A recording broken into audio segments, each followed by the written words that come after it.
Tenemos a Martín Shapiro, que es analista en temas internacionales. ¿Cuánto para analizar, Martín, justamente? Empezamos por Bolivia. Bueno. ¿Cómo ves la situación? Bueno, ahora estamos en una situación de enfrentamiento y relatos encontrados sobre cuál es la legalidad que debería seguirse. Tuvimos hace algunas horas la situación de diputados y senadores del Movimiento del Socialismo, el partido de Evo Morales y Álvaro García Linera, que intentaron sesionar y proclamar a Adriana Salvatierra como presidenta interina. Ella era presidenta del Senado, no tiene renuncia por escrito, están diciendo, no tiene renuncia aprobada, entonces debería proclamar una legalidad constitucional. Tuvimos ayer a Yanine Áñez que se proclamó a sí misma, citando el artículo 169 de la Constitución boliviana, como presidenta, y fue convalidada por el Tribunal Constitucional Plurinacional Boliviano. Y una caracterización internacional que ha ido desde los Estados Unidos y Brasil, que saludaron la intervención, a otros países como México y Uruguay, que caracterizaron lo sucedido como un golpe de Estado, que me parece, a la luz de los hechos, es lo que hubiera correspondido, pero bueno, en todo caso, digo, hay interpretaciones conflictivas y una mayoría de países que, sin decir golpe de Estado, tampoco han hablado de una intervención en defensa de la democracia ni una intervención legítima como han sido las posiciones norteamericana y brasileña. Entonces, bueno, lo cierto es que en términos de reconocimiento hay bastante incertidumbre sobre cuál es la situación internacional de Bolivia. No tenemos, como sucedió por ejemplo en el caso de Venezuela, que algunos países reconocieron a Juan Guaidó, otros países reconocieron a Nicolás Maduro y más o menos uno los agrupaba, sino que la mayoría de los países no se han pronunciado sobre esta situación. Y cuando uno mira quienes están en el territorio boliviano, no hay certidumbre sobre cuáles son las autoridades civiles con legitimidad.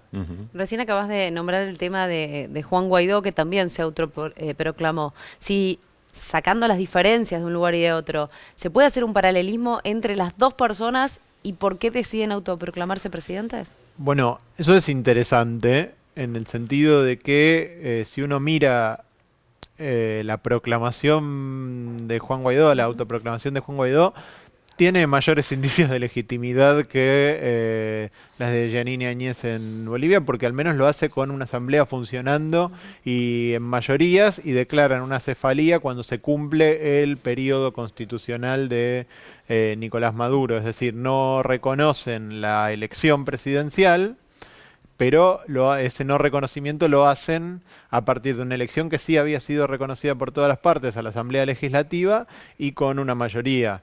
Entonces ahí, si se quiere, tenemos un conflicto de poderes entre un presidente con una elección cuestionada y una Asamblea Legislativa cuyo no reconocimiento de la elección genera obviamente tensiones, que además el accionar de la Asamblea Legislativa no es reconocido por el Poder Judicial. Bueno, es un caso más claro de conflicto de poderes que es una proclamación que claramente no tiene los requisitos de la Asamblea Legislativa para la proclamación, sino que se hace con reglas de sucesión. Bueno, no está el presidente, no está el vicepresidente, no está la presidenta primera, no está la vicepresidenta. Bueno.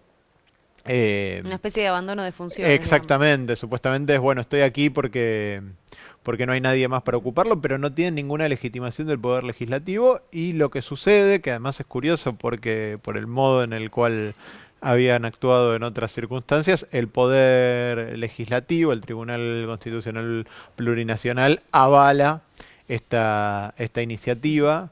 Me parece sí que tanto en Venezuela como en Bolivia, tal vez con resultados diferentes, termina siendo el poder de facto, esto es, las Fuerzas Armadas, el acceso a la violencia estatal, lo que termina definiendo la situación. Digo, hoy los diputados no sesionan porque la policía y las Fuerzas Armadas en última instancia se lo impiden. Juan Guaidó no ejerce el poder en Venezuela, a pesar de que lo proclamó la Asamblea Legislativa, porque las Fuerzas Armadas Armadas bolivarianas siguen respaldando a Nicolás Maduro. Entonces termina definiéndose no por cuestiones de derecho, no por cuestiones constitucionales, sino por cuestiones de qué lugar se ponen las Fuerzas Armadas. Exacto. ¿Y cómo ves la situación en Chile, donde pareciera que cada día hay más violencia en las calles, pese a que Piñera poco a poco cede a todos los pedidos, incluso a modificar la Constitución?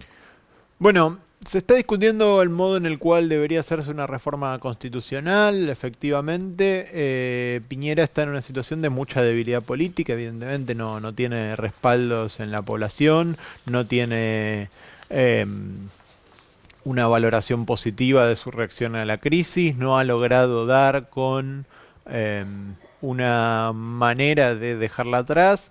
Las manifestaciones, en la medida en la que son muy masivas, son pacíficas, y después hay grupos que cometen actos de violencia, pero es interesante ver cómo la violencia no ha mermado la masividad de las manifestaciones. Digo, llevan casi un mes de manifestaciones muy grandes.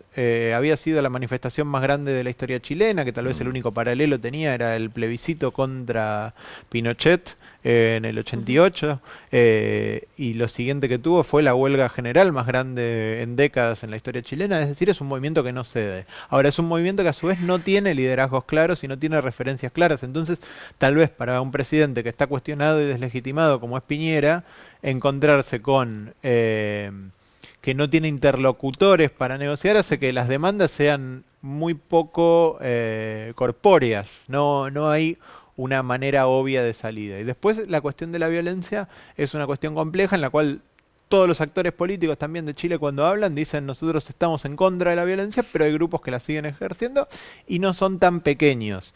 Esto, si uno mira la historia de Chile, hay una convivencia entre el reclamo pacífico y la manifestación violenta, y ha sido una constante. Lo que pasa es que obviamente con manifestaciones mucho más chicas esto no tomaba la notoriedad que toma ahora, ni tampoco la masividad de hechos. Está claro. Martín, muchísimas gracias. Por favor. Martín Shapiro, analista internacional. Con él vamos a la pausa.